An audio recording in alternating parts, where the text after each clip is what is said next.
Bismillahirrahmanirrahim. Mencari Allah. Diri kita ini sejatinya menanggung dua rahasia. Badan kita merupakan tempat tersembunyinya ruh, dan di sebalik ruh adalah tempat tersembunyi rahasianya Allah. Maka untuk mengintai kedua wajah itu, tiliklah ke dalam diri kita sendiri. Apabila sifat ruh telah dapat kita kenali dengan rata, insya Allah kedua rahasia wajah itu akan dapat kita kenal dengan nyata, jelas dan terang.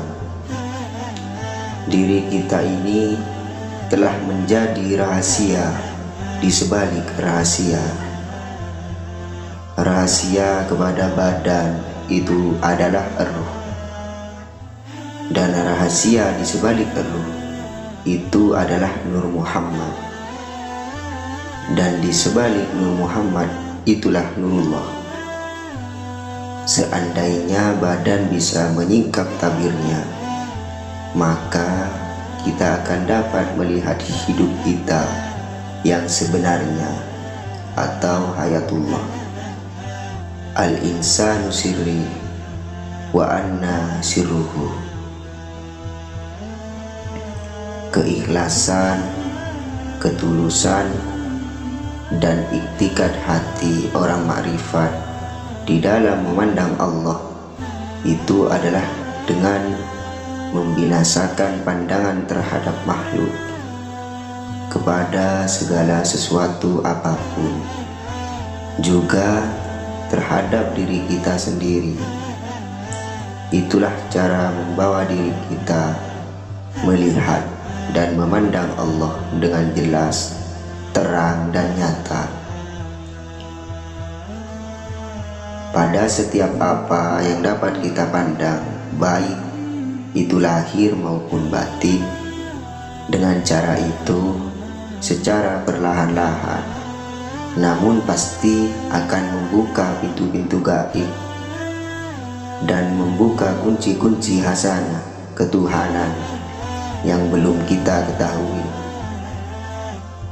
Mencari Allah itu bukan di dalam gua, bukit, masjid, surau, dan bukan di Mekah atau di negeri Cina.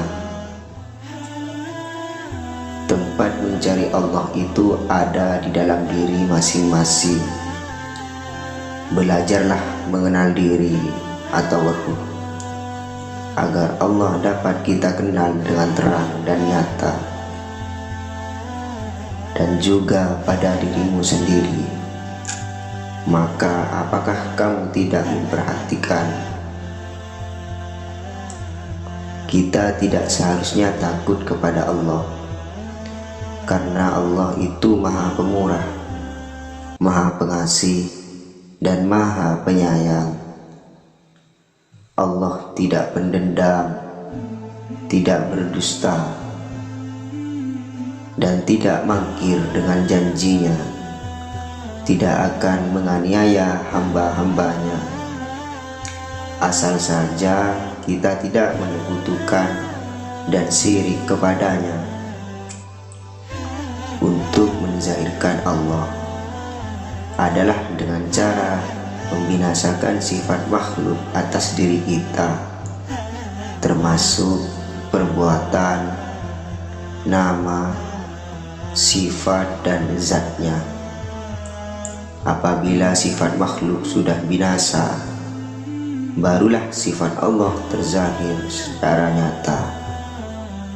Namun selagi masih ada sifat makhluk dengan segala keakuan kita, maka selama itulah sifat Allah tidak akan dapat kita zahirkan dan tidak dapat kita pandang dengan terang dan nyata.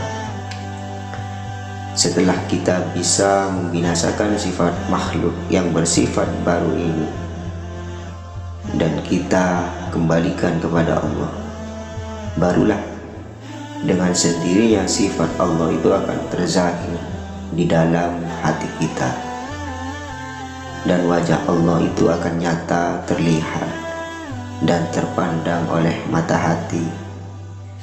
Selagi masih adanya sifat diri kita, dan selagi masih terlalu lekatnya sifat makhluk, maka selama itulah sifat Allah tidak akan dapat dilihat, dipandang oleh mata hati, dan tidak akan dapat terzahir atau menyata di seluruh penjuru alam semesta yang merupakan alam syahadatnya.